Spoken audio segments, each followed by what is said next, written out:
Aliens use ചെയ്യുന്ന ത്രാസ് എങ്ങനത്തെ ആയിരിക്കും എന്ന് നിങ്ങൾ ചിന്തിച്ചിട്ടുണ്ടോ?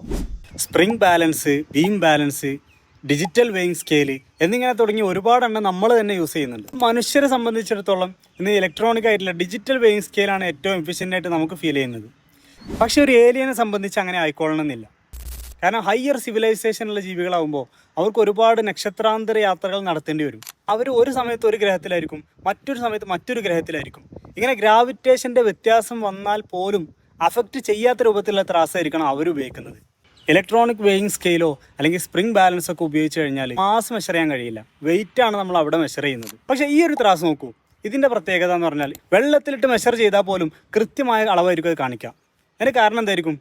വസ്തുവിനെ വെള്ളത്തിൽ മുക്കുന്നതോടൊപ്പം തന്നെ അതിൻ്റെ കമ്പാരിസന് വേണ്ടി വെക്കുന്ന വെയിറ്റ് കട്ടയും കൂടെ നമ്മൾ വെള്ളത്തിലേക്ക് മുക്കി വെക്കുന്നുണ്ട്. അപ്പോൾ നമ്മൾ അവിടെ അളക്കുന്നത് വെയിറ്റ് അല്ല, പകരം മാസാണ്. ഒറ്റ ഉദാഹരണം പറഞ്ഞാൽ മനസ്സിലാവും. ഒരു വലിയ പാറക്കല്ല് വെള്ളത്തിലിട്ട് കഴിഞ്ഞാൽ അതിൻ്റെ വെയിറ്റ് വളരെ കുറവായിരിക്കും. വെള്ളത്തിൽ മാത്രമല്ല, മറ്റു ഗ്രഹങ്ങളിൽ പോയാൽ പോലും, അതല്ലെങ്കിൽ ആക്സലറേറ്റ് ചെയ്യുന്ന ഒരു സ്പേസ് ഷിപ്പിലായാൽ പോലും നമുക്ക് വസ്തുക്കളുടെ മാസ് കൃത്യമായിട്ട് മെഷർ ചെയ്യാൻ പറ്റും എന്നുള്ളതാണ് ഇതിൻ്റെ ഒരു മെച്ചം. അങ്ങനെ ചിന്തിച്ച് നോക്കുമ്പോൾ ഇതിന് സമാനമായ മെത്തഡോളജി ഉപയോഗിക്കുന്ന വെയിങ് മെഷീനുകളായിരിക്കും ഏലിയൻസ് ഉപയോഗിക്കുന്നുണ്ടാവുക എന്ന് നമുക്ക് നിഗമനത്തിലെത്താൻ പറ്റും. നിങ്ങളുടെ അഭിപ്രായം കൂടി കേൾക്കാൻ താല്പര്യമുണ്ട്. കമൻറ്റ് ബോക്സ് ഓപ്പൺ ആണ്. ഇത്തരത്തിലുള്ള ഇൻട്രസ്റ്റിംഗ് ഫാക്റ്റുകൾക്ക് വേണ്ടി ഫോളോ ചെയ്തോളി. See you then. പീസ്.